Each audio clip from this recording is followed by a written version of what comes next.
Thank you for all being here, everyone in front of me and behind me. Word Up, this bookstore. We're a bookstore and art space that we initially started as a pop-up shop in 2011.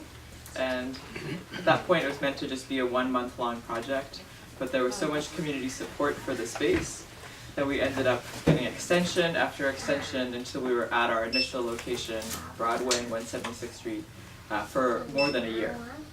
This was neighbors pushing other neighbors who were pushing elected officials to push the landlord to let us stay in that space because of what everyone found was so valuable about it, which is that it was a place where everyone could gather in the neighborhood casually without the pressure to necessarily buy something and just talk to each other, get to know each other, to find out where they were coming from, no matter what side of, what side of Broadway, north, south, east, west, in the neighborhood, Washington Heights and Inwood. People could practice languages that they didn't know and were explicitly saying that they wanted to come to that space to do that. In addition, we had a lot of events and every day, and it was run by volunteers from the neighborhood. And so after we had to close the space after the first year, the volunteer collective stayed together until we raised enough money to fund this space. We've been here since 2013 and have continued to be a place that is open to all kinds of events and art shows, concerts, screenings, whatever you want to do in front of me and behind me. Please propose it, because chances are that other people in the neighborhood want to see it too. And we're still largely staffed by volunteers. 60 at any given time are active volunteers here at Word Up, keeping the space open 6 days a week. Because we're a nonprofit, we have the opportunity to do things like apply for grants from time to time. And one of the grants that we applied to, which is the Upper Manhattan Empowerment Zone, is what is our main funder for this project. But before that, even came to pass, the project came out of the head of Reynaldo, García, Pantaleón, who lives. He says he came with the place. He lives in the next building. He also is responsible for painting the duct that you see running along the ceiling, and has been generally just a very active member of the Word Up community. And one of the many times that he stops in during the day to just check in on things, he unleashed this idea of having all of the because of so much of the discussion that had been going around about housing. I mean, really for years, for decades here in this neighborhood, especially. He did have a vision of having a lot of different artists who'd been here for a while to have that perspective. So every artist who's here has lived in the neighborhood for at least 15 years, so that the perspectives you can know what that changes over time. And he wanted them to. He was hoping that he could gather a good cross section of the neighborhood of artists who could interpret those changes, either in housing or in small business or in public spaces, whatever's been happening up here, that were especially prompted by even more intense conversations around these topics in the past year. And not all the artists are here, obviously, but I will leave it to them now to introduce themselves. I think we'll do a quick down the line first, have each artist introduce themselves, point out the work that they did, and the technique that they use. And then once everyone has introduced that, then we'll see who wants to go first in describing what more is behind the piece and how that comes out. Do you want to start? Hi everyone, I'm Pape, and this is my piece right here. And it was done with, it's hand stamped with a cut yucca root. That's pretty much it. So each piece is different because they're hand stamped, similar but different. Hi, my name is Inju, and that's the top piece is my piece. And the technique that I used for that is basically marbling. It's a Japanese form of watermarking called suginamachi. And this was actually printed right on the surface of the Hudson River. And so a lot of the pieces, yeah, so I wanted to highlight the Hudson River as a very, like, kind of like a vibrant sort of landmark, but also a shared space that unites the entire neighborhood. Hello, my name is Reynaldo Santos. I live in Inwood. My work is right up in the corner. The name of my work is landlord, Dracula landlord. My technique is a linoleum cut. Thank you so much. Yo, my name's Carlos Jesus Martinez Dominguez, and my piece is the middle one right over there. It's a styrofoam cut, so instead of using the linoleum, I just use strips of styrofoam. And then there's kind of mixed media. There's glitter with spray paint and acrylic marker splashed on it. It's pretty much the technique. Hi, I'm Greg Nuñez, and this is my piece right here, sitting underneath it. It's a silk screen, 4 colors. Thank you. Hi, I'm Jerry Fogel, and my piece is right next to Greg's, and I did it with hand-cut stencils using ink, and then finally a layer where I had a stencil, but also sort of freehanded a little bit with chalk. I'm Dió-genes Abreu, and this is my piece. This is a combination of serigraphy and digital print. My name is Rosa Naparstek, and that is my piece, the tower crashing into the buildings, and it's a liner cut, black and white. Reynaldo García Pantaleón, my piece is a silk screen, a full color silk screen, titled In and Out, Vendaval de Plátanos. I don't know if you want me to mention the other artists. Oh, sure, yeah, that's okay. Okay, so starting right here is a collaboration between Virginia Ayress and Peña-Gratereaux. It's a lino cut, hand colored. The second one is Cindy Vasquez. It's also a lino cut in one color. The artist Dister Rondon. That's a digital print touch up with hand touch with Clorox and bleach. Then Alex Guerrero, which is silk screen and digital. That's the piece with the plantain. Then Elizabeth Starčević, which is based on an original weaving. So it's digital print with an addition of silk screening. And next to it is Ureña with a 2-color lino cut. A little bit about myself real quick, because you know we're artists and our art most of the time has something to do with who we are as people, right? So I was born in North Carolina on a military base to a Puerto Rican military father and a Dominican mother. I had moved here, well I didn't move here, my mother brought us over to New York, and I get confused, either 1982 or 1984. From Camp Pendleton in San Diego. That informs a lot about how I feel about even being in the United States, right? Coming from that military background, and then being thrown in Washington Heights. When I first moved to Washington Heights, I really hated it. I thought about apartments as cubby holes. You know, like coming from a place where I had a backyard and a front yard and a very suburban kind of patriotic somewhat life, and then moving here, it was a very big culture clash. That was a very, very long time ago. Been in the neighborhood since that time, mostly on 173rd Street, even though I first started on 191st Street, across the street from George Washington High School. The piece, like I had mentioned before, is styrofoam cut, right? Printed over and over again, and then, you know, there's different elements. So if you see the styrofoam, it's pretty much 3 plates that are also cut into different sections also. So it's a lot about the materials and how those materials are being manipulated. What I mean by that is really my opinion on the neighborhood is that it's a fractured neighborhood. It's always been a fractured neighborhood. It's always been a very segregated neighborhood, right?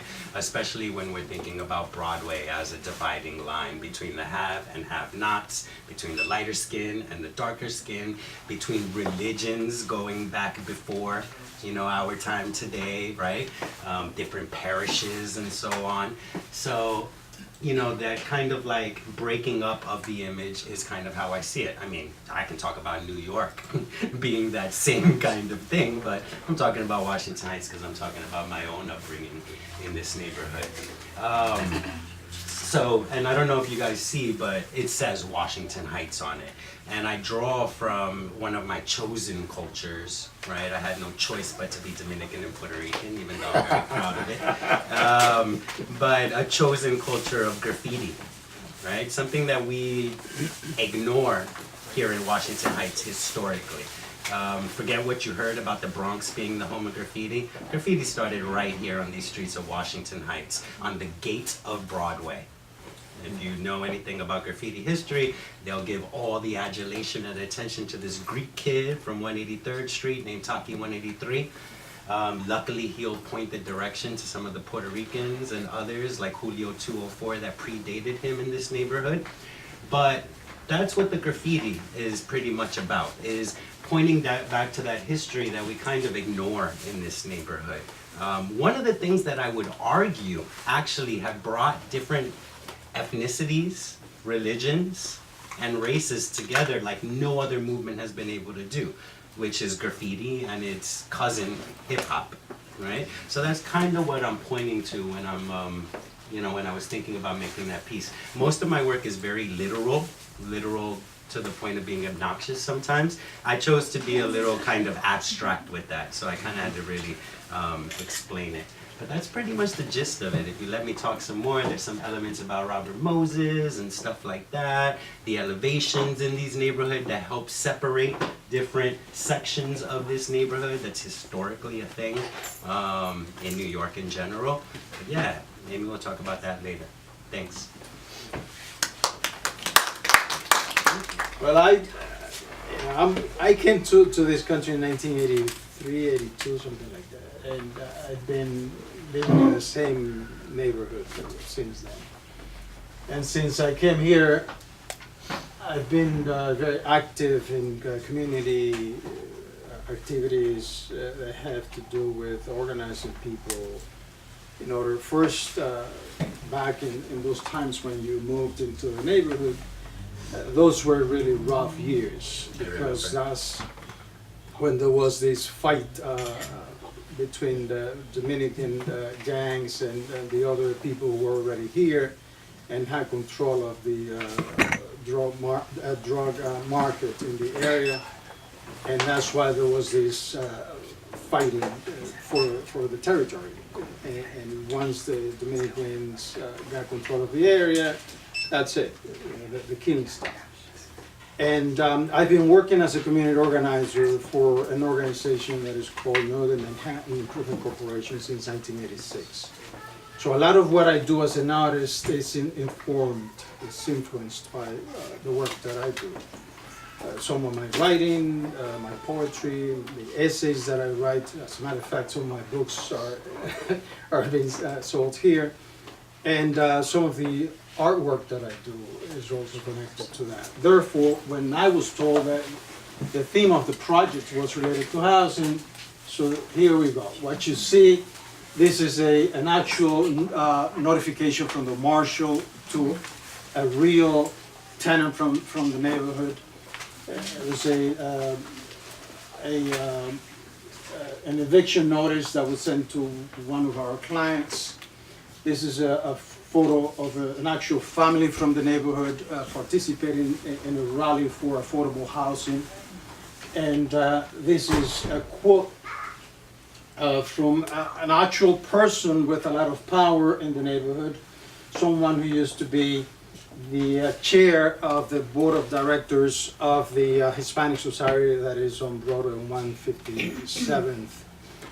And that was back in 1983, and he's already predicting what was going to happen to the neighborhood in terms of the gentrification that is going on. And what he's saying there is that these was the neighborhood was too good for these non-tax-paying slums that live in the area, and that these were going to be rich apartments in some 15 years or so. And he knew what he was saying because he was well connected to power. He used to be the president of Citibank. So here you have someone who's related to an art organization, an organization that was kept from the community, that had no connection to the community whatsoever.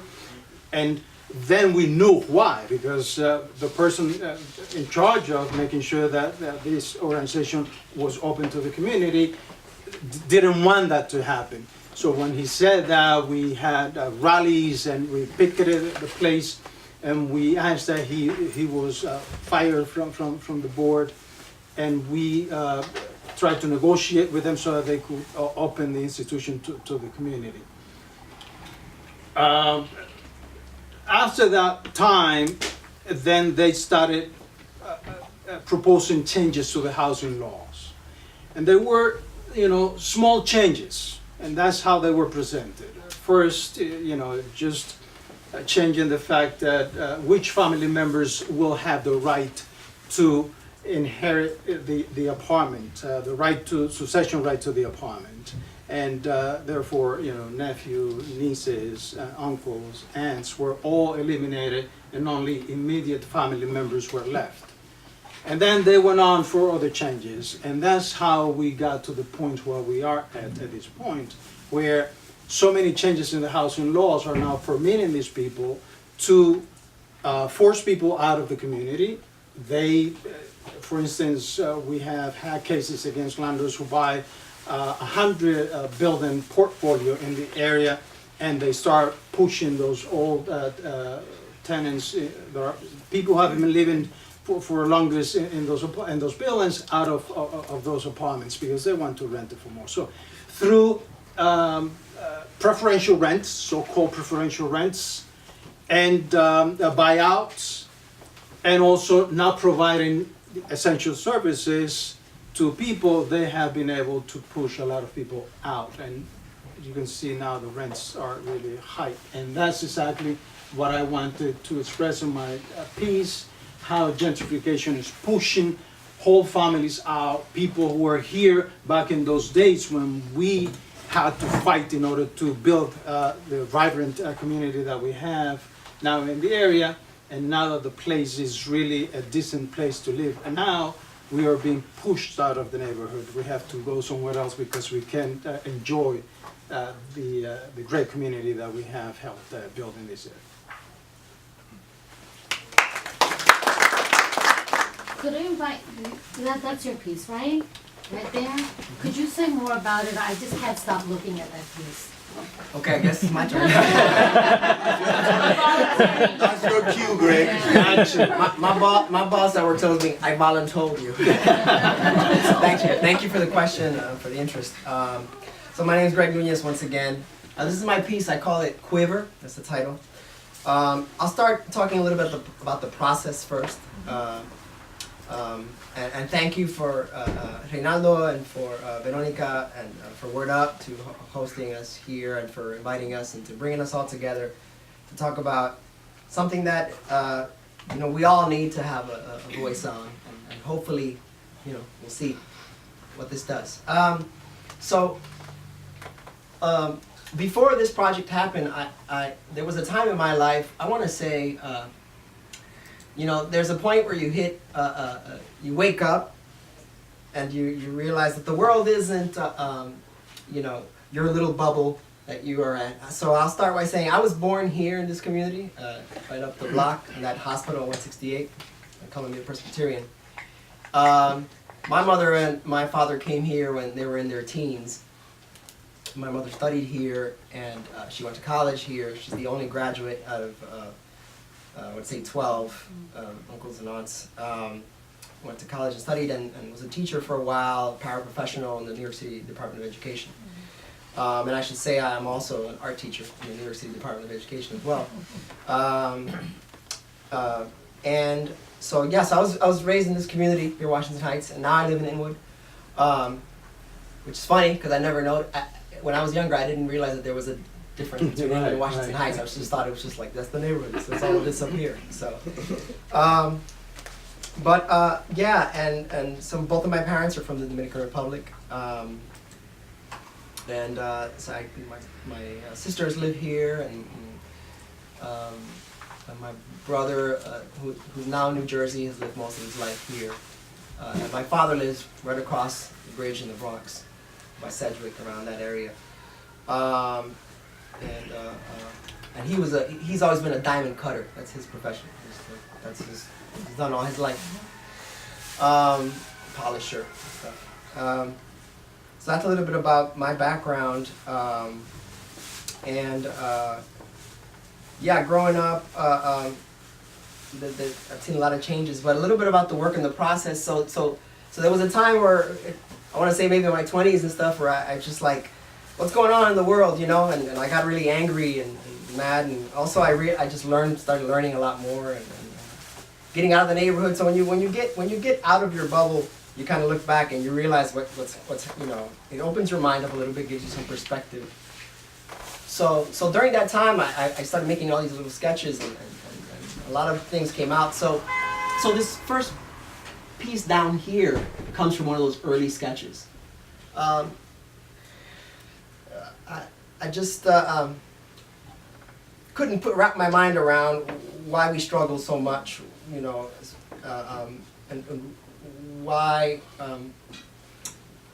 to some degree, in our humanity, we dehumanize each other, or you know, literally step on each other sometimes, you know, and so that was just me trying to struggle to understand that, and that was a little sketch in a little sketchbook, and then when this came around, and then it stayed for a long time. I would look at that and just like, I don't know where that's gonna go. I don't even know what to say with that. Like, it's so big, it's so broad, you know. Like, there's so much out in the world, you know, so much that I could say about it.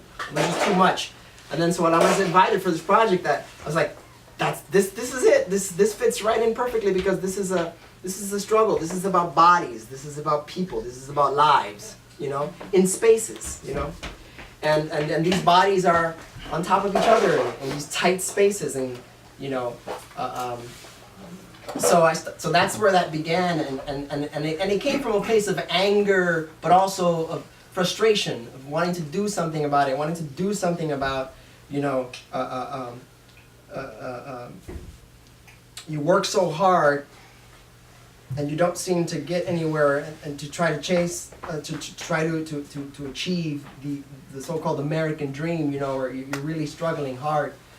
And you know, seeing my family and my parents, you know, struggle, and to this day they still continue to struggle.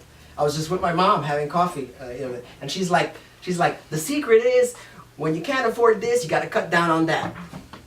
You know, so it's like, this is how you hustle it. This is how well, she's like, I'll let the light go out, because they're not going to kick me out of the apartment if the electricity is cut off. So that's how she manages. She lets the light get cut off. She'll owe some money there so she could pay the rent. And that's what she just told me over coffee, you know, today. But that's always been the case. You know, there's somehow, some way to, right? And I asked my mother, I was like, Mom, I wasn't even planning on sharing this, but I'm sharing. It's like, Mom, how do you even pay the rent? Because she's unemployed right now. I'm like, well, I have a little bit of my Social Security, and then I manage to hustle here and there to get pieces of it here and there, and then I got to cut some here and cut. So anyway, that's the reality. That's the struggle.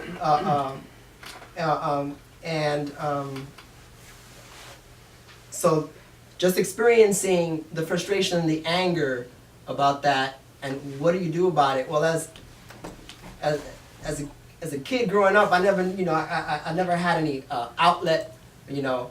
But then I started to see the expression of art in other ways in the community, whether it be through hip hop or through graffiti, and I could never tag, you know, but I loved it, you know. But I was like, I could draw, you know. And so this is the only way I can express my thought, and I can't always put it into words, so that's how it starts to come out. I begin to process it. So it's pretty dark down here. That's what I noticed. It's like it's pretty dark, because it can be dark, because we do struggle, and there is darkness when you can't afford to pay, when you go from check to check to try to survive, when you see your family members that you care for really struggling. You do your best with what you can to help them out. It's tough, you know. But as I began to work on the rest of the piece, I was like, but there's got to be more to this. We have to push against these boundaries that seem to be coming on top of us, you know. So these other figures were born from that, and then I thought boundaries, right? Boundaries, lines, you know. Walls or lines. We know that walls are a big conversation these days, right? Boundaries and walls. And so I thought, you know, well, are we passive within these walls? And maybe not. And so as I began to draw more, these figures were, you know, pushing against those boundaries, you know, sometimes holding up these walls. And I'll connect to what another fellow artist said here, building sometimes, literally, these walls, you know, contributing to the community. Yet at the same time being, these walls caving in almost to a certain degree. So really I feel like this piece for me came out of a struggle between those two things, between the hope and the despair, which can happen all at once. Those mixed emotions, those mixed feelings. And often, you know, I can't say it so clearly with my words in terms of how I process it, you know. For me, I process it when it comes out of my hand, you know, in this way. And this project gave me an opportunity to try to process some of that, you know. And so the white spaces become places of perhaps hope, places where perhaps there's some space that we can create. Yet the grid came at the end. I felt like there is an interconnectedness, you know. There is something that binds us, but it breaks in certain places, and that came through some happy accidents as well. The process of silk screening, all the different levels, technically speaking, of the ink drying, the screen clogging, and then the 4 colors and the registration and all this stuff, you know. I had to let go of some of the, you know, control and be like, okay, some of these things were happening where some images were erasing, and then I had to see, well, that happens. Some of us are getting erased, you know. Some lines are blurring, or some lines are pretty solid, seemingly so, you know. So just to play with that tension was part of something that wasn't something I originally planned, but it came about through the process of working and having that conversation with the piece, you know, in and of itself.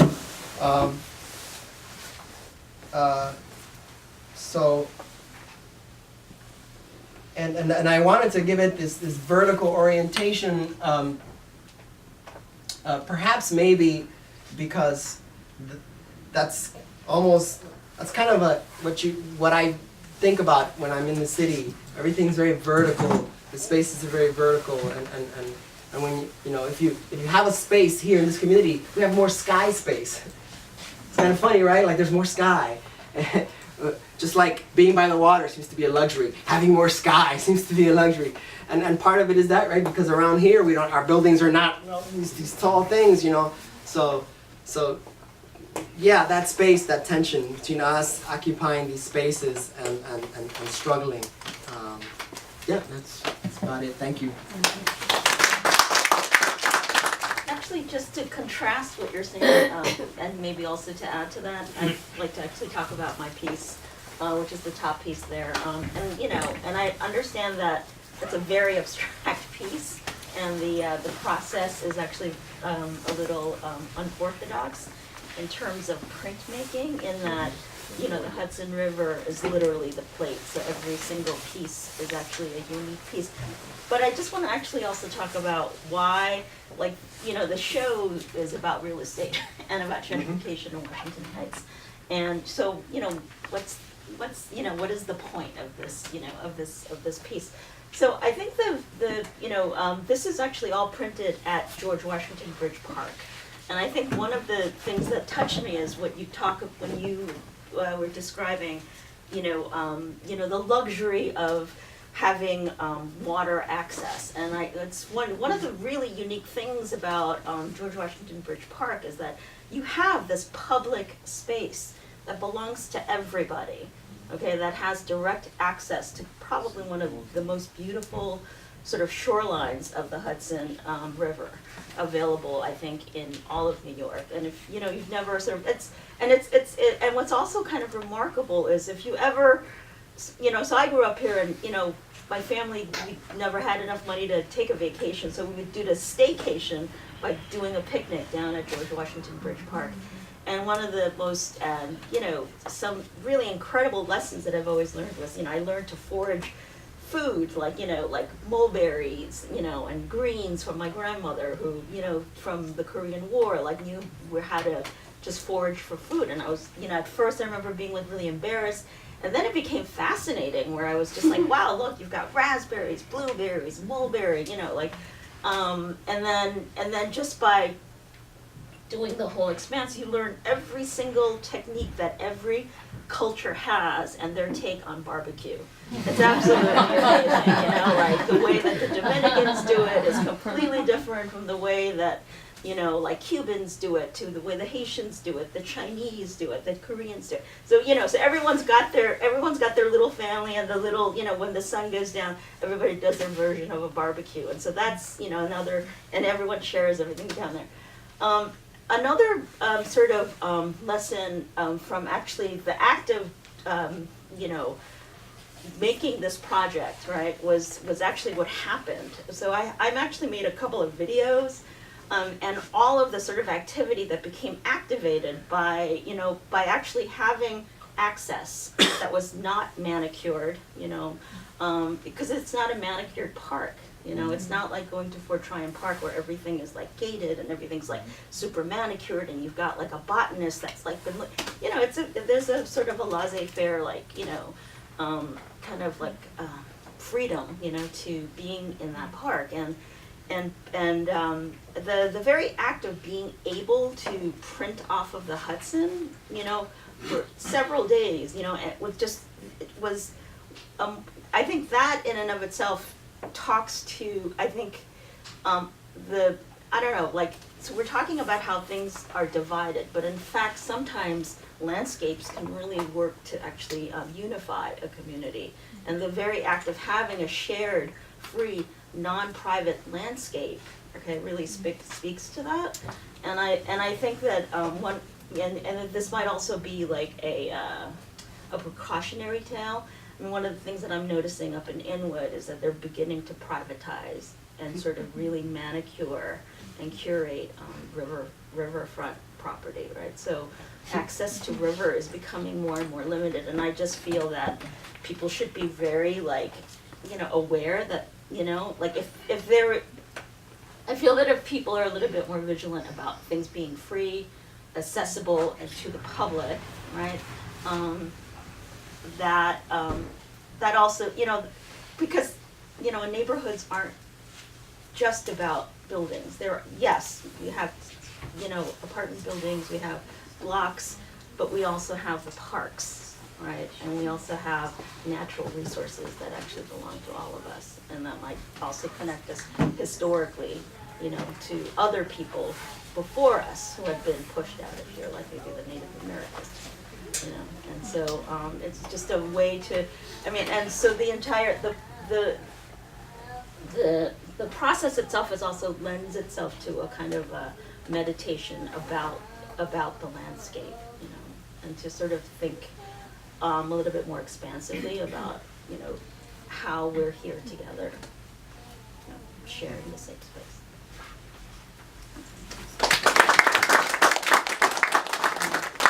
going, I think, because there's a sort of a segue from what you're saying into my project, which is this one here, started out completely differently. I work totally abstractly, and my ideas about what I was going to do had me thinking in a much more literal way and a more illustrative way, and I started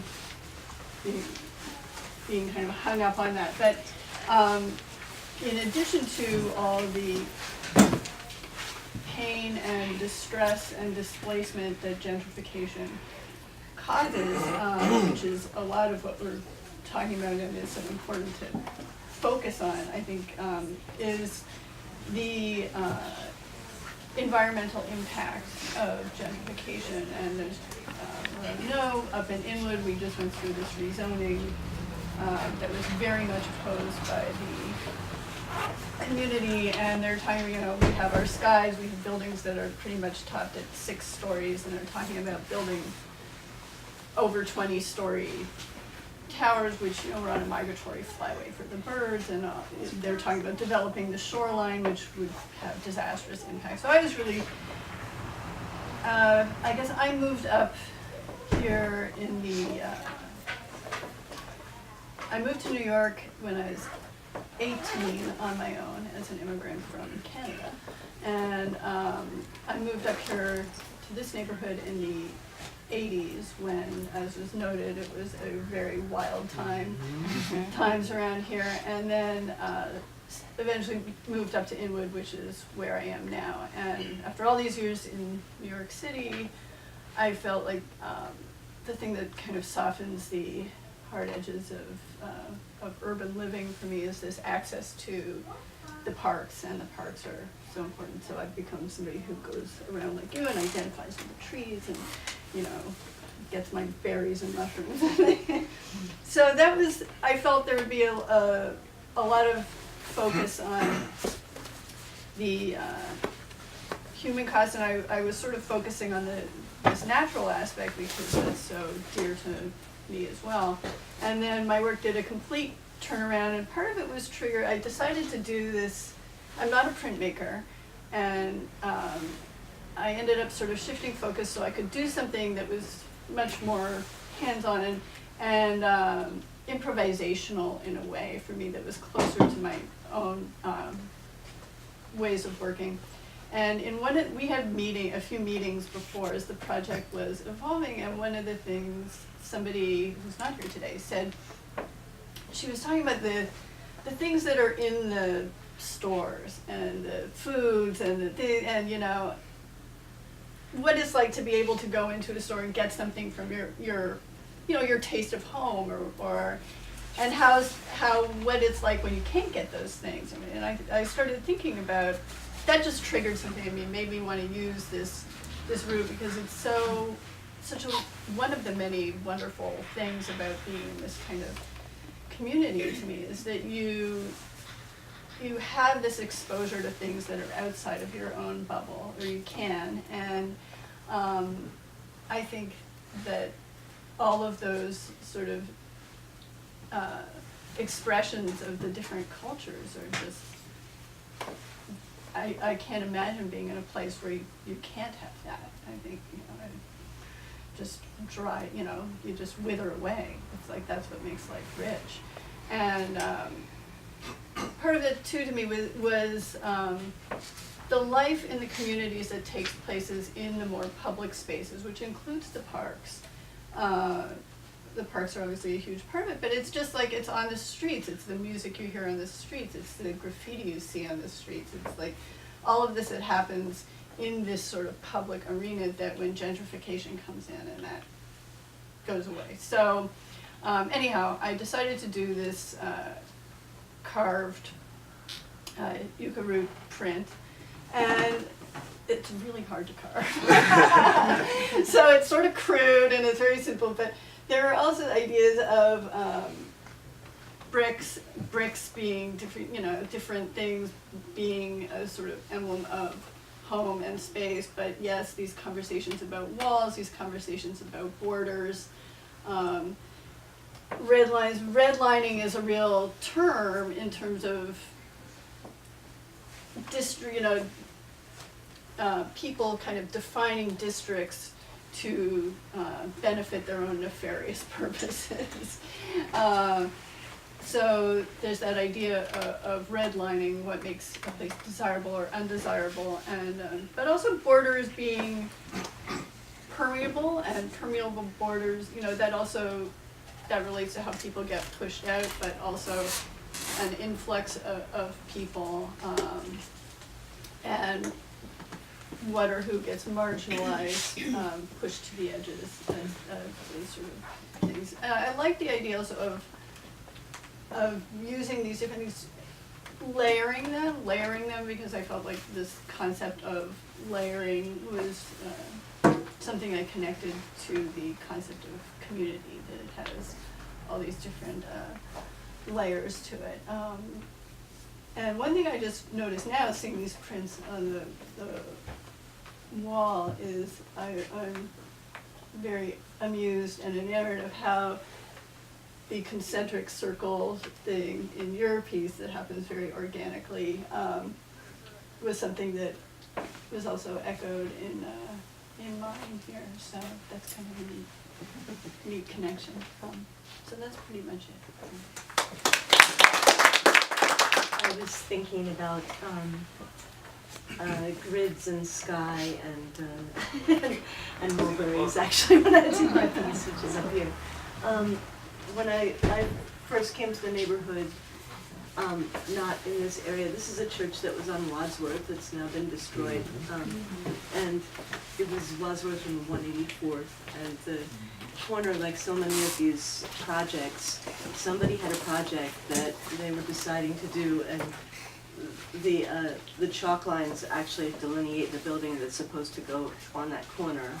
Supposedly, it's going to be a big glass block like everything else, and the little Baptist church that had been there for like so long was torn down really quickly because they were afraid that there was going to be some kind of effort to either protect it or landmark it or whatever.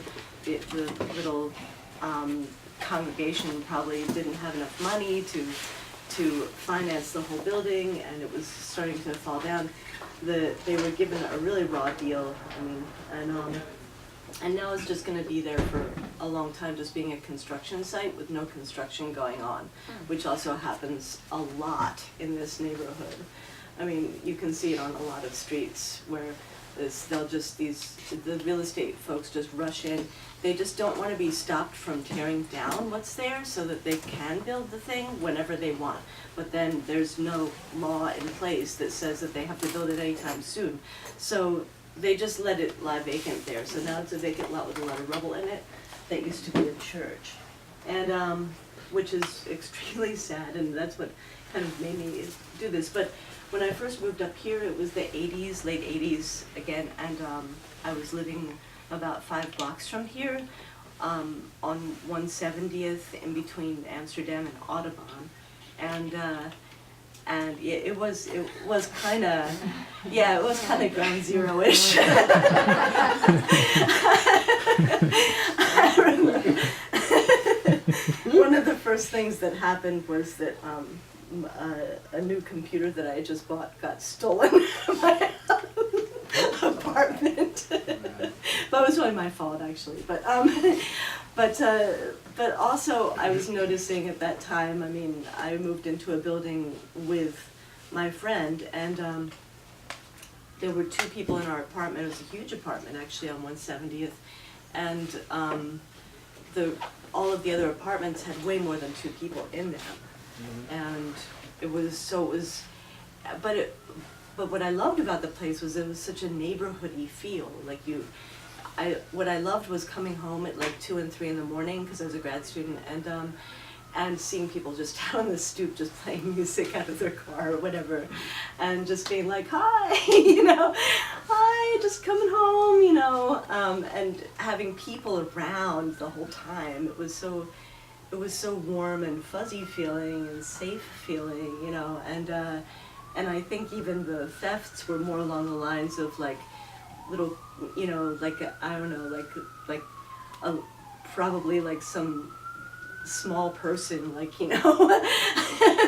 So some little kid, like, you know, creeping along the windowsill and kind of like coming in trying to find something that's good and getting back out again. You know, it didn't feel unsafe at all. It felt like very community oriented and just kind of like people taking care of each other, which was wonderful. I grew up outside of Philadelphia in a suburb where you really didn't actually talk that much to your neighbors, and I loved New York for this, and I also loved the new neighborhood.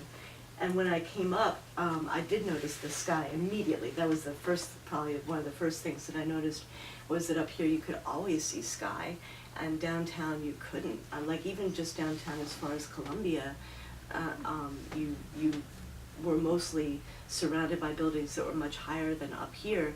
And I loved just hanging out. I had learned about mulberries when I was a child, and I noticed that there were mulberry trees in the neighborhood, and that I could eat the mulberries, which people still warn me off of, but I still do it. And I don't know, that just vision. So I guess what I was trying to do with this was just kind of capture this bright feeling that I had when I first came to the neighborhood. I mean, I moved away for a little bit, and now I live a little bit further up on 186, still east of Broadway, and on a few blocks from where the church was. And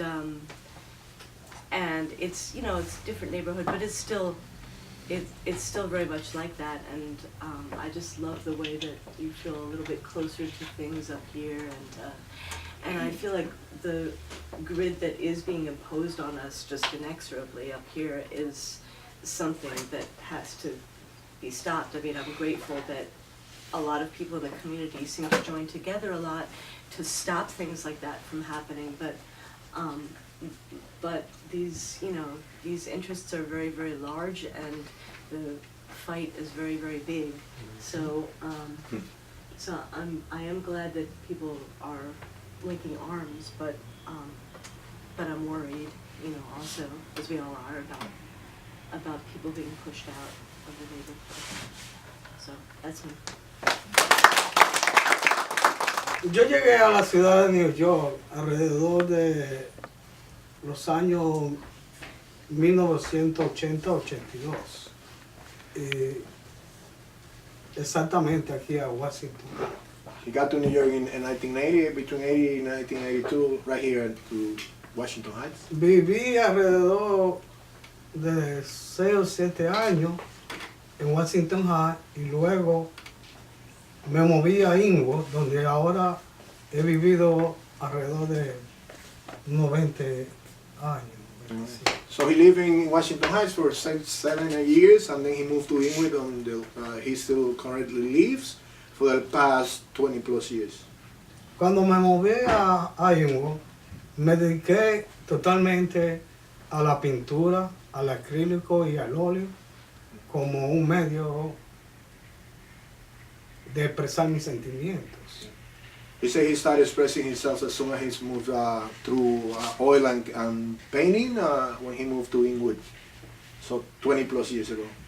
Allí me dedicaba al arte, pero sobre todo alrededor de unos 20 años me dediqué solamente a bregar con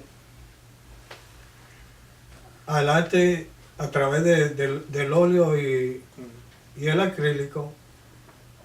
Y luego, alrededor de 10 años para acá, todo ha cambiado. Me he dedicado los últimos 10 años a la gráfica, exclusivamente al linóleo, donde yo ahora mismo formo parte de un grupo que se llama Dominica Yo Proyecto Gráfico. So y Rene. cambié totalmente. Yeah, he's a pro. Okay. So he said that for the first 20 plus years he was doing painting, but then like 10 years ago he switched to the graphic part of printmaking effort. He's a member of a collective that's been active for the past 10 plus years. And he says that everything like switch and change on his process of Para mí ha sido expressing un himself. cambio drástico, porque cuando dediqué a pintar en óleo y acrílico, vi un mundo diferente, totalmente, porque allí uno podía expresar las luces a través de los colores. Y digo drástico porque de los colores paso a lo que hoy le he dedicado alrededor de 10 años. La oscuridad, prácticamente, ¿no? A pesar de que hay un poco de luz. Y algo bastante interesante a través de la gráfica, porque el individuo puede expresar realmente situaciones que día a día van transcurriendo en el quehacer del ser humano. So he said that really the switch was very strong because he from color and light and the oils and the acrylics, he just went directly into linocut and single, black and white spaces that it was like very, very drastic from light to dark and so on.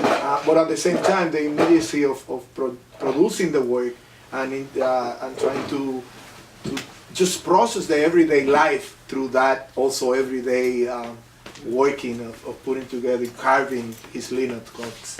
Cuando Reynaldo me invita a este proyecto, para mí hasta cierto punto era un poco traumante, porque realmente el arte mío no se concentra en una situación, sino yo hago arte de una forma espontánea. Para mí es bien difícil que se me encasille a un proyecto, porque desde el principio que comencé a lo que le llamamos arte, mi trabajo es muy diverso. Cuando él me invita a este proyecto, para mí ha sido bastante incómodo plantear un proyecto con un título. Yo soy totalmente atemio a que me encasillen a un título y desgraciadamente tuve un lazo de tiempo divagando. ¿Qué voy a hacer? ¿Qué no voy a hacer? Y bueno, he said that through art he's been very, very open and free with the stuff that he has produced, his work. And he felt like very shocked and a kind of traumatic invitation of being contained within a concept of this project. Because he wants to be, he just want to go with what he feels and he never has anyone tell him what to do. So for him, it was kind of, constraining, and then he was kind of shaky and trying to find a direction. Yo trabajo junto con uno de los artistas de proyecto gráfico, Pepe Reynaldo, en su estudio. Cuando Reynaldo me invita, automáticamente trato de salir del linóleo y expresar mis sentimientos a través de la serigrafía. Y hice un trabajo donde para mí fue muy confuso el tema y luego tuve que dejarlo. Y para mí fue una locura todo, ¿no? Volver a rebuscar cómo expresar lo que Reynaldo quería dentro de este proyecto.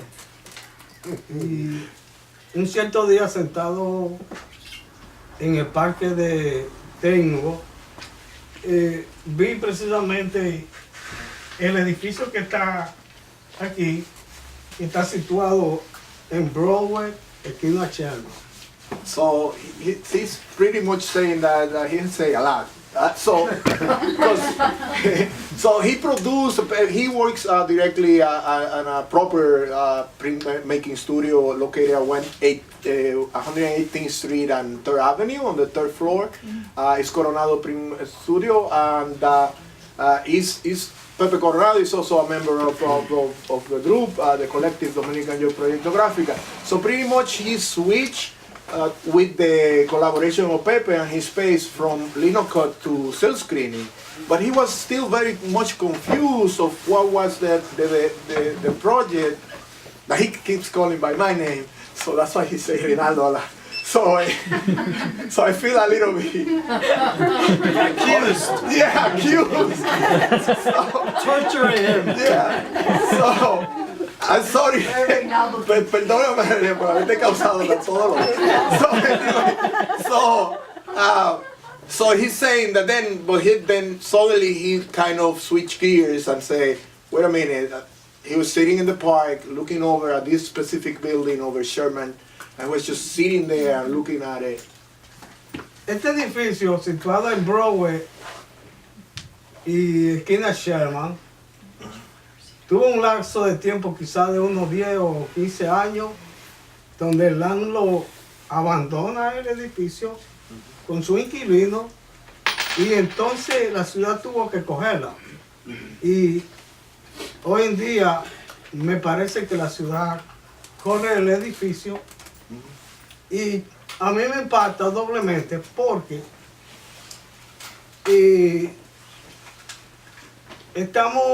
lo que estamos viviendo ahora ha sido un cambio drástico, ¿no?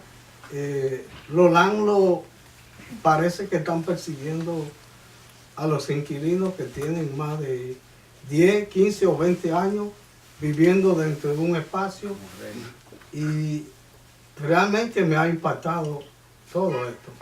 Yeah. So he's saying that this building in particular was an abandoned building with the tenants inside by the landlord, by the owner, for many, many years. So he thinks, he's not so sure about it, that it's under the management of the city now, so the conditions are a little bit better of the building.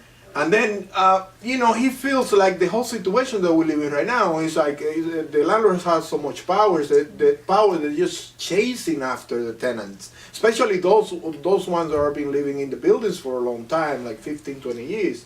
And it's like just making very, very sad and concerned about the whole situation. Cuando cojo este edificio, mi proyecto era expresar exactamente lo que siento sobre lo que hoy en día controlan los edificios, ¿no? Yo, junto con un grupo de familia de 13 edificios, estamos viviendo una situación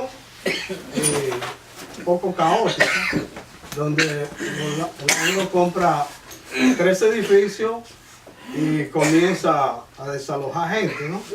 Entonces se me ocurrió la idea de ponerle el título El Landlord Drácula, porque eso es lo que siento, ¿no? So he said he went straight to the jugular, like with the idea that he had, because he's been living this situation. He's part of a conglomerate of 13 different buildings that had been bought by the same landlord, and pretty much that person has been just shocking all the tenants to move out, and even at some point, forcibly moving them out. So he's been directly affected by the issue, by the situation happening right now at Inwood, and it's just no other way that he can say or how to express himself, if not directly portraying the landlord as a vampire, as a bloodsucker that is, sucking the life out of the tenants and the people. Yo ahora me siento confortable por lo que he hecho, porque he expresado mi sentimiento. Hace 2 días atrás tuvimos una reunión con miembros de 3 edificios de la comunidad, donde yo sentí el desespero de la gente. Y de una forma humilde, creo que estoy expresando lo que siento otra vez y de lo que ellos también están sintiendo. He's very moved by what he's saying, as you can notice, because for him, finally, he's comfortable with what he presented in the project, within the project. Not only finally presented, but that he's saying what he wants to say. Not only he just met with tenants from 3 different buildings and sharing the whole experience that they're going through and the injustice that they're going through. So a token, I mean, what we can take away, or I'm taking away from translating this, is like finally, it's like a catharsis, that the piece represents what he's going through at this moment, and fellow humans like him, like fellow tenants and people that. Yo agradezco a Reynaldo y a Verónica por dar esta oportunidad de expresar lo que he estado sintiendo. Agradezco a todos ustedes que estén aquí por mirar los trabajos de cada uno de los artistas que hemos expresado de diferentes maneras. Nuestro trabajo, nuestro arte. Creo que cada trabajo tiene su propia fuerza como artista de una forma individual. Y cada quien trata de expresar su trabajo de diferentes maneras. All right, so lastly, he's thanking everyone, the members of the public today and the fellow artists for being part of the project, and that he's very, very happy with the project and with the result, the final result, and that we are having this type of conversation right now. Le doy gracias a todos por estar aquí. And I thank you. And my piece is black and white building coming down onto a street. I'm a mixed media found object artist, which means I work with things I find. I don't know how to draw, I don't know how to paint, although I devoutly wish I could, and I've always admired it, but I've been afraid. So when I was invited to join this project, I was very surprised. And I think, Sky, you may have had something to do with that, suggesting my name? You did. So I was really surprised that I was invited to do this because I'm clueless, had no idea, and my first thing was it was a mistake. And then Veronica, pardon? And then Veronica said, no, that, Sky suggested it, and well, if that Sky suggested it, maybe she knows something I don't, in terms of what I might be able to do. So I was, the first thing I thought to myself is I'd say yes, under the condition that if I didn't feel comfortable with what I created, I didn't have to show it. And on the other side, if you didn't feel comfortable with what I created, you didn't have to show it. So I felt very safe and secure. And then I got very troubled about what am I going to do. I had no idea in terms of subject matter, although I've been involved in the rezoning and fights against it in the community, still to translate it into something artistic, into a medium. I didn't even know what medium I was going to do. Printmaking, it's the whole range, all this range of stuff, and I couldn't begin to touch any of it. So I figured, well, what would be the simplest thing? And lino cut. You get a piece of linoleum and you just go into it. But what was I going to come up with? So I thought about it and I came up with an idea of, this was my idea, of a street, and the buildings have roots because people are rooted in the community. And then I looked at the kind of buildings that they've been suggesting to be built in the new rezoning plan, and they were taller than they were allotted. So I thought, okay, a big building, allowed crashing into the neighborhood. Of course, I couldn't draw that building, nor could I draw the street. So my first thing was I'd have the roots, but that the building would be a line of dollar signs. I could do dollar signs. So I did a little cartoon, and it was really a cartoon, a messy, sloppy thing. And then I came to a meeting here, and I thought, they're going to just say, forget it, and I can go home. So Reynaldo looks at it and says, yeah, go with it. It had to be Reynaldo, right? You were there. Yeah, but he's the one. He's the guilty one. But you were there, and you came in with your idea there, and I'm waiting, and I said, am I going to just walk out, or am I going to show him this? I should have brought it with me. It was like a little zigzag on a street, and dollar signs everywhere. That I could, possibly do. So I went home and I started trying to translate this. I looked up roots on the internet, buildings, trees with roots. I tried to do the roots. I tried to do buildings. I drew, whatever it is. Horrible, terrible. This is taking weeks and I'm not getting anywhere. So I finally decided I'm just going to start cutting, and because I don't even know how to cut. I keep slipping up, etc. So I finally did something. It was really pathetic, but I did something, and then I realized I didn't do it backwards, because when you do a print on the linoleum, you have to cut it a certain direction. Otherwise, when you print it, it's wrong. So I said, well, what's the difference? It doesn't look good either way. But I decided to take the opportunity to try again. So the upshot of the story is, I did 6 of these. Took me at least 2.5 months. And I finally decided, I'm not going to draw what I can't draw.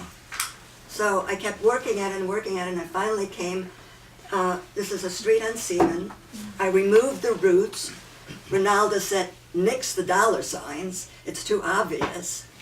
And fortunately, I was able to, after much trial and error, do what is basically boxes. And then, we can all draw boxes and wavy lines. So essentially what this is a street, Seaman Avenue. I had a photograph of it. And the doorways are sort of like screaming ghosts. And the buildings sort of like keep disintegrating as you have this new building that's coming into the neighborhood falling into it. And then I looked at it and said, that's not one of these buildings, the Empire State Building. Oh my God, how's this going to fit into it? Well, how you tell what's happening after you've done something and you make up a story? Yeah, it's the Empire State Building, because it's about imperialism. And that really is the bottom line here. Rezoning, what's happening to our neighborhoods, that's the detail of a policy and a way of looking at the world called capitalism and imperialism. And our country does not recognize housing, among other things, as a human right. So essentially, that's what it's about. The empire striking and destroying our neighborhoods. And this is where we're at. I do want to say something, though. Everyone's mentioned their heritage. I came to the United States in 1951 as a refugee from World War II. And I've been very conversant with imperialism, capitalism, and I was raised as a socialist. So my awareness and consciousness of what needs to be done in terms of the empire came through without my even realizing what I was doing. So I'm really grateful for this project for many reasons. I found out I can actually do something, which is very exciting to me, instead of just working with everything I find. I just find something, and I'll glue this to that, and say, well, this is easy. This wasn't easy. Thank you, Sky. Thank you, Veronica, and thank you, Reynaldo. Because now I have a new medium in which to experiment and try to express some of the ideas that I've been living with. Thank you. And she snuck a little lie there, because you don't only have one, you have another one. Oh, we ended up with 3. So yeah, so she did produce more than one plate, and they're ready to print out, and she had options, and I think she decided for the right one for the project. Anyway, I think it's my turn now to talk. I don't want to take too much time because we're going very far off now in time. This is run by volunteers. Anyway, when it occurs to me,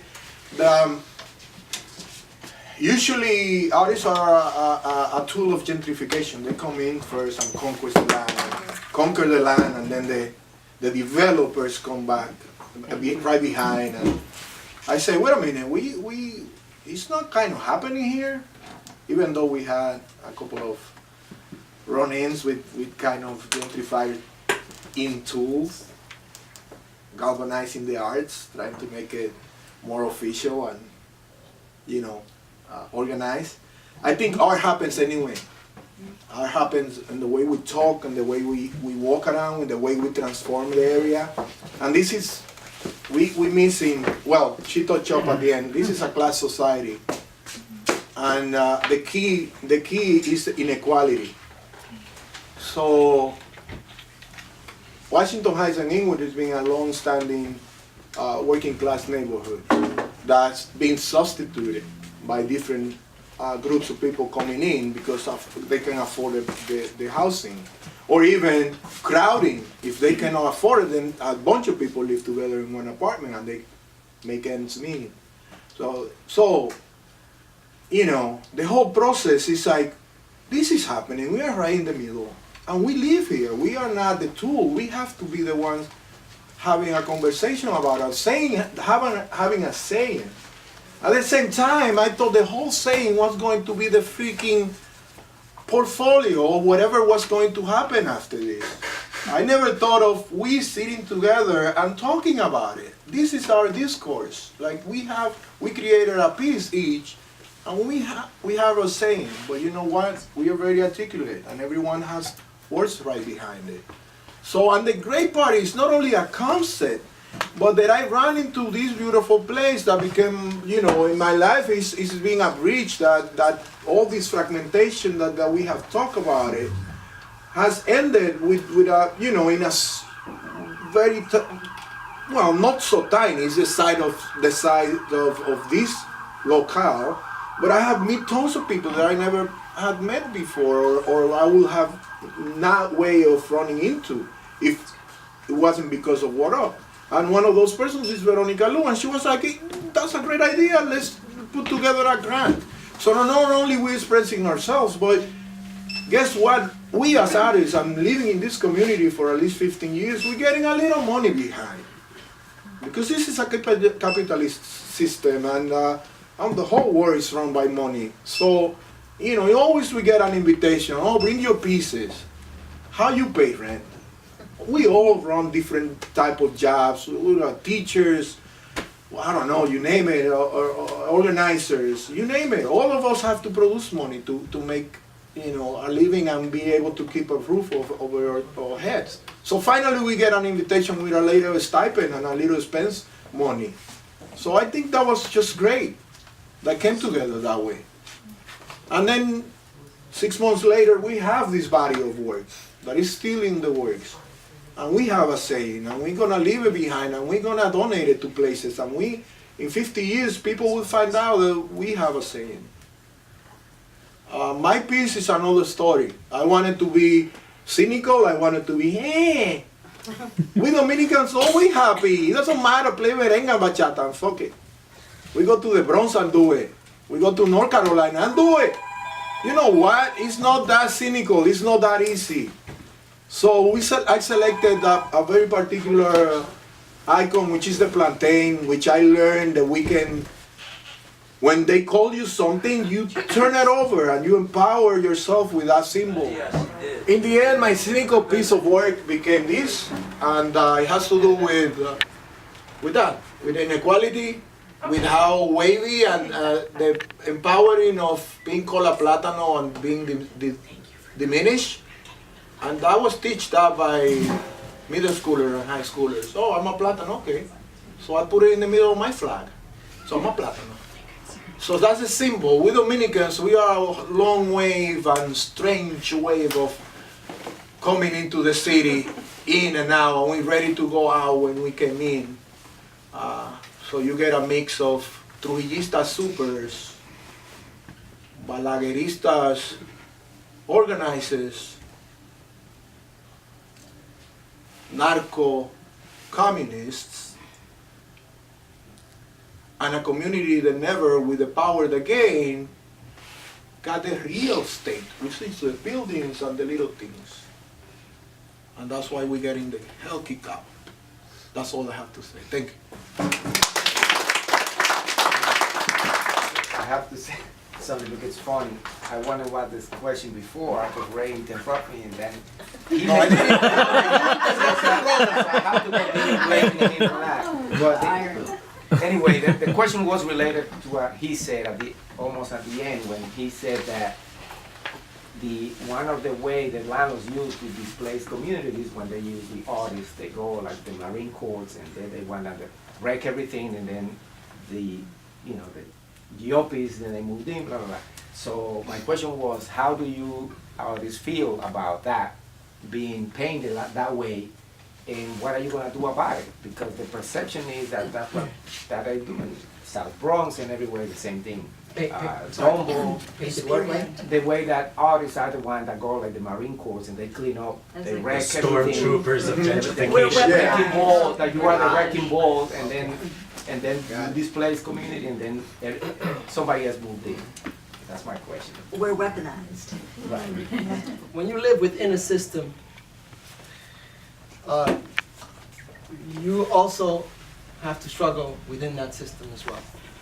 So in that way,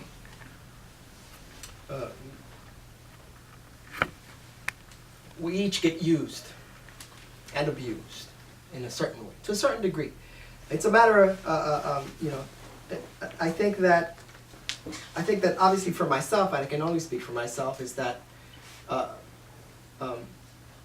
obviously my socioeconomic and cultural circumstances and my family and all that inform part of my point of view. And also, trying to educate myself has informed my point of view. And the only way that I can see that if you say nothing, if you sort of take the red pill, so to speak, and you don't engage with that, and you don't struggle, then yes, you can be a tool. You can be used. That's the way I see it. But if you struggle against it, and that could be manifested in multiple ways. It's not, many times it can be somebody organizing tenants. Other ways, there's many ways that it comes out. So for me, like I said, my experience has been in being born here and living here, being raised here, and seeing what my family goes through, what they tell me, and trying to figure out ways to help. And also as a teacher, having worked as a teacher here for 13 years, and then now working in Brooklyn, commuting to Brooklyn and here, and seeing that it's no different in Brooklyn than it is here. And then leaving the city and seeing that it's no different, in Ecuador or in Peru than it is here, And so, having some perspective, I think, is important, and to understand where you're coming from, right? In order to, and where you're going, and to have some effect on it. And so I don't see myself as a passive tool. I make a choice every day with the children that I speak to in my classroom to not talk down to them, to value their culture, that they're not these empty vessels that I have to fill, okay? That they come with their knowledge and their culture as well. Whether they're Mexican, Dominican, Puerto Rican, from Yemen, wherever they come from, So these are choices that I've made, though. It's a conscious choice, so that's part of it. It's not just awareness. It's a choice and an action, in whichever way that I can choose to make it. That's my little bit. Can I add to that a little bit? So, one of the things that I think is really important that we kind of miss the boat on sometimes is, equity in certain neighborhoods, equity when it comes to different cultures, right? Something that I like to coin a little bit is chronological equity also. Thinking about groups that have been here, I don't want to play that game that we've been here first, so therefore but right? Like, how do we pay respect to groups that have been in certain areas and have contributed in those areas? I can only speak for myself. I actually started in this neighborhood with Dister Rondon, and he did a project in this neighborhood called I Love My Hood. It was talking about exactly what I was talking about before, this graffiti attachment to this neighborhood and wanting to beautify our neighborhood. He, just like I, and I know some other artists that would get invitations to go to the Bronx, go to Brooklyn, go to other neighborhoods to do art. A lot of the times we weren't into that. Why? Because a lot of the times we are taking money from that Bronx artist that was being ignored in his own neighborhood that he was born in and that he has been my machista, like, it's ingrained. But you know, it's solidarity, and where does that line start and where does it end, right? I often think about that when it comes to gentrification. Hey, I just moved here, I'm paying the rent I paid. I was looking for the cheapest possible rent. Well, all right, scab. You know what I mean? Like, where does this solidarity end and start? You know what I'm saying? So I choose to work. I work at El Museo del Barrio. I worked at Studio Museum of Harlem. I work for Caribbean Cultural Center African Diaspora Institute. I've worked for the Washington Conservatory of Fine Art. I work here on purpose, right? And even my opportunities that are given to me, I try to cherry pick them so that I'm not stepping on somebody else's toes. One other thing that I want to add, though, that's very important to me. I'm not trying to look for fights, or I know this isn't a debate necessarily, but you know, our community, right, these beautiful parks and so on, isn't accessible to everybody. We have police officers out here, right? We have a racist system where some people that move into our neighborhood impacts other people that have moved into this neighborhood. Some people's presence in this neighborhood beef up police presence. So sometimes you might like that music that's blaring. That's a cultural thing, right? But you know what? Those police are gonna come and harass us over that. Something I grew up in this neighborhood seeing all the time, especially a little bit more in Puerto Rican neighborhoods where I found my Puerto Rican family, was dominoes being played on the streets. Something that's been ushered out of public sight or ushered into the parks. A cultural practice. Shit was invented in Chinese, but they don't even love it as much as us. You know what I mean? But this is something that you don't see. You know what I mean? So, you know, it's very, very important for me to like mention that. You know, I grew up in a neighborhood where I went to 187 because my mother, I was privileged. I want to like make that very, very plain. I was privileged to have a mother that worked for the Board of Education and got me into 187, which is the best school uptown. Right? But, you know, besides going to that school, I couldn't step into that neighborhood for fear of being beat up by an Irish gang. Right? And now, today, we have the cops doing things like that. You know what I mean? So, yeah, we're still dealing with this. And, you know, accessibility to different parts of the neighborhood isn't something that everybody can enjoy. Sometimes I feel like I'm removed being a 43-year-old man, but I remember being younger. And I wonder what that is for younger people in this neighborhood. It's just a gloss on what has already been said, but I think that when people identify, you know, artists in quotes as being gentrifiers' tools, what they're thinking of is like a model of a kind of middle class-ish, you know, white bourgeois artist moving into an area that's more ethnic or whatever. And making it like safe for other white people to move in, right?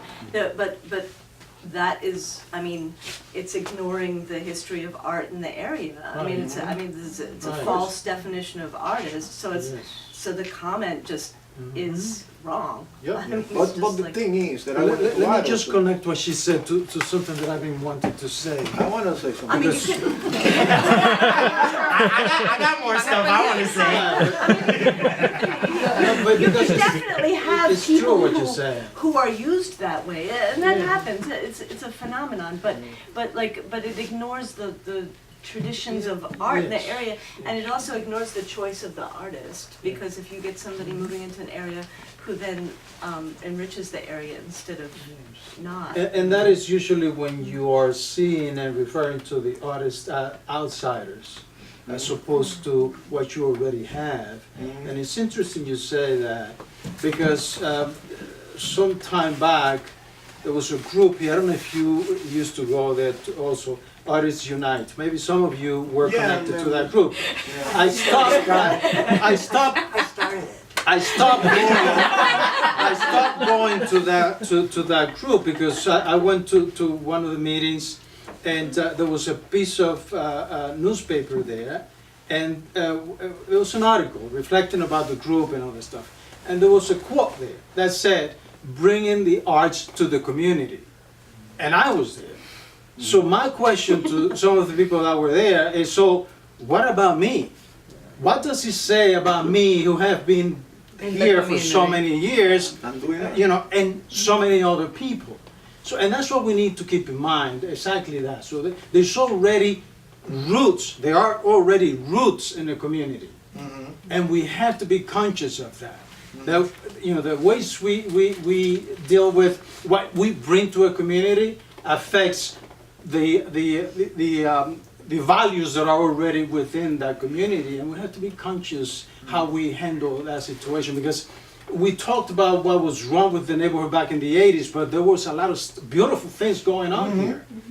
We used to, every year, when Joseph Pape was still alive, and the public theater used to have that Latino theater festival, we used to close 173rd Street and Amsterdam Avenue and bring some of the groups out there and show theater there. So there was a lot of stuff going on in the community. I mean, all these social structure that we created, where someone can survive in this community without speaking English, without being documented, and you can still be part of this community and make a living in this community and stay here and be part of that and contribute to it.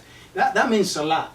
Yeah. And so when you have people coming into this neighborhood, we need to make sure that they understand that there is already this structure going on here that is true. Yeah, you're bringing a lot of values, and how do we share those values is important.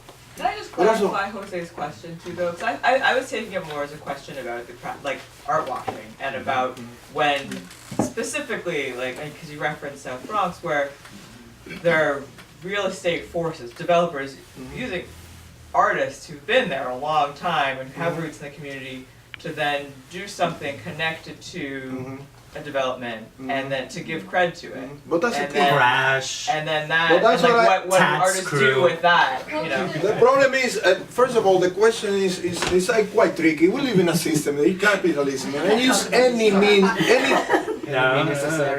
any tool, anything is a tool for capital. Okay, so artists are also tools for capital. Yeah. The thing is, as being stated by my fellow artists here, is when a community is already in place, all sorts of things are happening. Not only the good, but also not only the bad, but also the good. That includes the arts. Every way, I said it before, even when the way we talk, the way we eat, the way we set up our restaurants, it might be tacky to you and ugly, is beautiful for the eyes of the other person. So that's art. That's creating so-called installations and all the high art. The problem is when we have a community like this, when we gain power or our institutions are invaded by the foreign capital, the money, they start seeing in other fucking directions. That's the problem. And then we have the people that we start from zero helping with a higher culture, so-called paintings or prints on a wall, because that's what art is, allegedly. Okay, so when that thing start moving on, then the ones that started the movement are pushed away, and they're no longer MTs, and the MTA and their freaking art, public art program come in with different artists, the high-end ones, the ones that have the money behind. We don't have. I don't want to say I, because I want to say we. We have a saying here on these walls. And it's had happened in so many different ways, because all of us have been in this community for a long time, and we know each other. Even the people that embrace us and open the tiny spaces for us, they give their backs to us. And when they need the flagship little project, who they call? Huh? Who they call? You. Yeah. They call me when they have $500, 12 kids, rowdy kids. You know, the good for the photos, they call me. When they have the 5,000 or the 10,000 or the 25,000 or the 50,000, they call the flagship. Okay? The one that represent me as a Dominican artist. You know what? I'm not even Dominican. No? No. From San Francisco? No. I'm Haitian. Thank you. That's what I wanted to say for the longest. My question is, I don't know exactly what my question is, but it's Lay Ray for where, yeah, what do you really think? Okay. So I think it's that. It's Obviously, like what? obviously the future of this community is going to be hugely affected by rezoning. We all know that because we've seen it somewhere else. And you know, if this community doesn't get well organized to make sure that what is coming doesn't affect it more negatively than it will, so then that's it. And when I said the community, I mean everybody who lives here now, because the huge monies that are coming in the line of work that I do. We've seen European banks coming in and just buying huge portfolios in the area. And these are people that have no connection whatsoever with this community or this city for that matter. Just investors from Europe who are just bringing their huge monies into this community, using people, local people, and just buying like crazy. And you know, the push to take people out is huge because there's a lot of money to be made, and now that they have a way of building higher buildings, then this is going to be ugly. As from your perspective, what do you think? What needs to be done as a community, and also how can specifically artists help?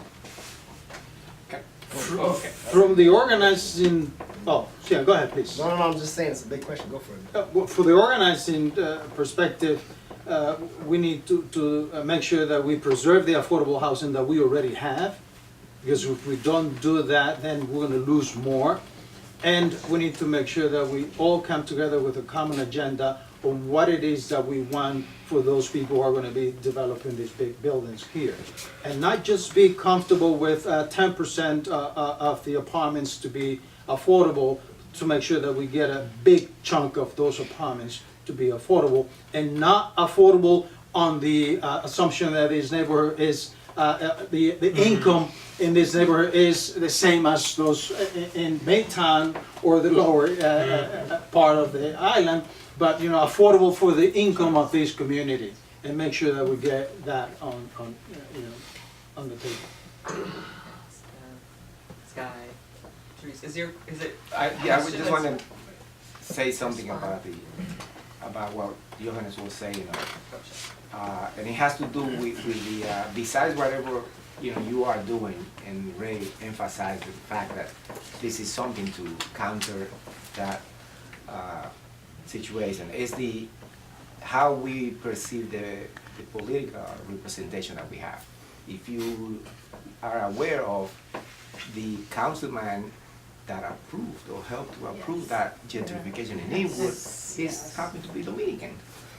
Yeah. So it's something that we have to think about it too, how we see the political stuff, not only this, but also what translates into, because politics is everything, it's what controls where the money goes, who votes for who is buying who, in terms of political representation and who votes for what. So that's together, there's a lawsuit challenging the rezoning, and I think that we in the community get out there and stay out there to support these sort of things. This continued pushback, just because Idan has signed something, it's not end of story yet, we hope, and we use our voices, and as artists too, besides the art that we create ourselves in our studios, and I think that's a helpful way too, is lending those creative talents to, whether it's helping postcard campaigns, or designing things that catch people's eyes, that get their attention, whether it's posters or helping give these groups that are doing something, whichever group it is that you feel you connect with, helping give them visibility, and just the visual aspect of that is strong, and it just gets people's attention. So that's just like, we keep on, you know. I think it's really important to even go beyond that. I mean, I agree with everything, but I really think that we need, as a community, to start thinking in terms of what our positive plans for the future for this area are, and not just push back against rezoning, but think about coming together and doing some urban planning together, and saying, we need this, this, this in our community. We don't want this to happen. You know, we don't want big boxes. We want small bodegas. We want, you know, we have so many of this. We want one of those. You know, like we're lacking whatever we're lacking. Like come together and do the urban planning on our part, so that we can then go up and just say to the powers that be, you know, no, we're not just saying no to rezoning, we've got to plan ourselves, and this is it, and this is what we want, so give us this, Well, you that know, was like Uptown instead. Uptown right? United plan, which was a very thoughtful step in that direction. Yeah. And And I completely think, like, addressed that, artists, of not like- just saying no, but But I mean, yeah, having a like vision. the art, and an artist's role in that can be utopian, right? Can just be like to encourage people. Okay, so we're gonna, you know, maybe this is our That's a next good print idea. project Reynaldo. No, but that's a good idea. But like, how could it look up here that would be much better? You know, like what do we need? What, you know, I mean, I cry practically when I walk by some of these construction sites that have been construction sites for like 5-10 years. I mean, there's nothing there. They're not putting things in, even horrific things that they imagined. They're not even putting those up, and you know, like it's crazy. It's like they just want to decimate the place so that they can come in. For the future. Yeah. Yeah, there's something in what everyone has said that makes sense to, I don't know, make as a possible next step. I mean, having, you know, a lot of people in the neighborhood, all different parts of the community come together to create another plan, but also specifically with the artists and that whatever kind of creative thinking that comes in art making in mind, as one of the leaders of kind of creating that plan, and also having the visuals. I mean, I saw the Uptown United platform, and it's very text heavy, so I mean, in this age of social media too, I mean, it's like also, but I read the whole thing, but it's, if it were, you know, a lot of different infographics or a great video, I think it would have actually reached a lot more people, and to then maybe you know, push for more of what was the content that was in it. And I know that there's a group called Artists Against Displacement and their only purpose is to amplify what the Coalition to Preserve Lower East Side and Chinatown and Lower East Side is, because they like everything that they're pushing for, but they're like, man, your graphics suck. Like, no one's gonna read this. It's just like this text flyer. Yeah. And so what they do is they make the flyers for them. They run the social media. They do this so that they design the things so that people will look at them, because, you know, even a lot of people that are on the same page about things don't know that they are, because they just haven't even, you know, attentions are so spread out. You don't even realize that what you're not even looking sometimes and seeing that to absorb it, to then realize, oh, actually I am behind this as well. We can come together over this, and you know, to both the you know, I think it's been talked more about in the realm of, you know, translation, of making, you know, trying to make sure that things are translated, but then even at that point, there's just, if something is just a huge block of text, it still won't even get you to you know, open the thing. But I don't know, that seems like something that really only, you know, artists and designers can lend. What you said about, let's look at the politics. Well, politics is everyday life. That's one thing I want to say. It's not just Iranis. It's not just the people who you elect as representatives. So I would encourage everybody here and anybody who comes to see the work or wherever that video gets posted and anybody who sees it, that, you know, where you work and the conversations that you have is politics. You know? What you tell yourself, you know, the assumptions that you take on in terms of what you value, that's politics too. Whether you say, I'm not going to go over there to that place, you know, only white people go there, only Dominicans go there, that's politics too. You know, so let's look at politics not just as something that we hope some people on the top are going to take care of. Let's look at it as an action that we're constantly taking within ourselves in terms of the way that we, the assumptions we have, perhaps to question them more. And not to stick to the things that we're only comfortable with, because change doesn't come, you know, when I could talk till I'm blue in the face to Reynaldo about things that we have in common, but it's when I talk to somebody that I don't have things in common with, you know, that's where that's where the things start to really happen. So, you know, I'd like to think that, you know, it's a process of opening oneself up for constantly trying to, you know, look at my own blind spots in terms of where my own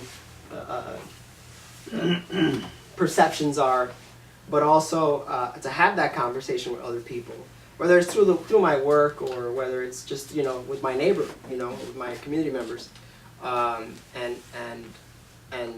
to not be afraid to voice that, and to really to make an effort to speak with people that you disagree with about those things, you know, because it's easy, you know. In the city, it's like, yeah, like a grid, right? It's easy to fall into your box back. As soon as everybody leaves here, we go back into our comfortable places. And sometimes we stay within that little small-knit community or small-knit group of people. And we don't talk to anybody else. You know, so you know, for me, it's not just a political action on the broader scope, but it's a very personal decision every day. And that's all. I have a question. How does that solve anything? I mean, like, I understand that conversation when we're talking about lots of different divides we have in a community, but how is reaching out to a different, you know, demographic or scene or culture, and you're in danger of, you know, being swept aside by gentrification? How does that responsibility fall on you to, like, reach out to make your situation better? I mean, I understand what you're saying. What you're saying is good for, like, war. You know what I mean? Like, if people actually spoke, you know what I mean, then they wouldn't fight. But, you know, it's almost like a false equivalency, right? We have one group that, you know, we can call it, you know, capitalism. We can call it lots of different things that is affecting another group, right? And that other group is being, like, pushed out. But I mean, I'd like to respond because he's asking me the question. Yeah, no, I am asking. And I'd love to hear from you too. Yeah. But I don't understand that. Well, I think what I'm saying is I'm trying to encourage that people not be dependent only on their elected officials. That's one of my main concerns. Oh, okay. Because his question was like, he talked about Idanis specifically, in terms of, you know, and he talked about... He didn't mention any names, No, I didn't but mention names. So we know who approved the rezoning. Sorry, I thought I heard something. And Idanis is not the first corrupt one that we've had. He didn't mention names, but we know who it is. I think that what I was trying to say is that, you know, politics is not just something that you can, you know, it's not just about casting a vote. It doesn't start there. That it's a process of also engaging in the community actively in the work that you do with other people, and that, you know, that's part of it. Now, I understand that perhaps looking at it on that micro level, it may seem that it's not really going to make a big difference in the broader scope of things, but I think that part of it is we're living, people tend to become very cynical about the political system because they see nothing is changing sometimes, because some of the same things continue, you know, over long periods of time. But in terms of the change that you can make, it does start every day with yourself and with others that you're engaging with and that you're talking to. And sometimes that may come across as like, well, once you start that conversation with somebody else, then sure, it happens with what people say, like, let's do local action. You know, let's work locally, and not you know, yes, that local movement can connect to a broader movement eventually, but you start where you are, you know, and that's really what I'm getting to. You know, that number one, I think my main point is, don't depend only on the electoral system to make the changes that you need, you know, and on the representatives that you vote for. That there is organization that can be done amongst people in the community, you know. That part of that organization starts with the conversations that you have in your community, in your building, where you work at. And so it's easy for us to put all the action upon the person that we vote for to do it for us. And yes, they represent us, but they're not the only. It's not the only way to make political action. It doesn't know what I mean. I know that's not what you meant, but that's what I connected to. I think we have some more questions.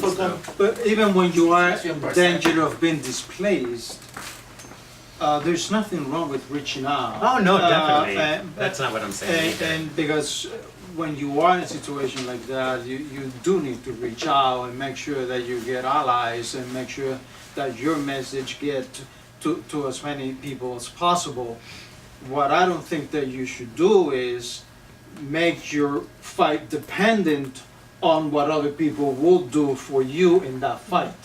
You have to be clear that when you reach out, you're reaching out because you need support, not because your fight depends on getting that support or not. But you know, I don't think that in this situation, just seeing what other communities have been through. And I remember when I came here in the 80s, I used to go to Soho a lot because that's where the art world was in New York. And I saw that artist community so alive, vibrant.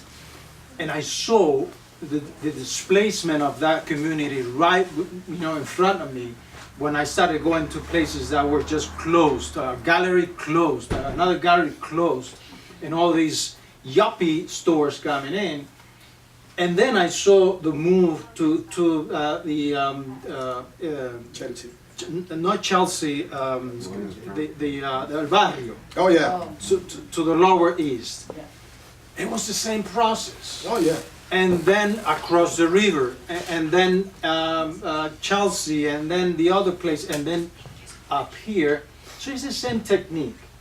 So, and if you don't organize, and I will keep insisting on that, we need to organize. It doesn't matter if you're an artist, it doesn't matter if you are a merchant, a taxi driver, whatever you are. If you want to be, to preserve this community and live in this community, you have to fight for, not only for affordable housing, but also for good education, to make sure that they don't close all your schools because they're not good schools and they need to be divided because, you know, they don't put enough money into the education of our kids.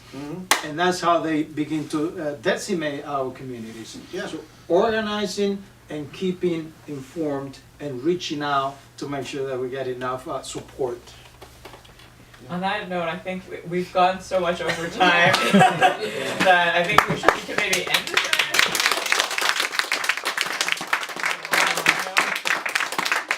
Thank you to everyone who's come out on the audience side, on the artist side. And if you have any last questions while we're closing up the shop, feel free to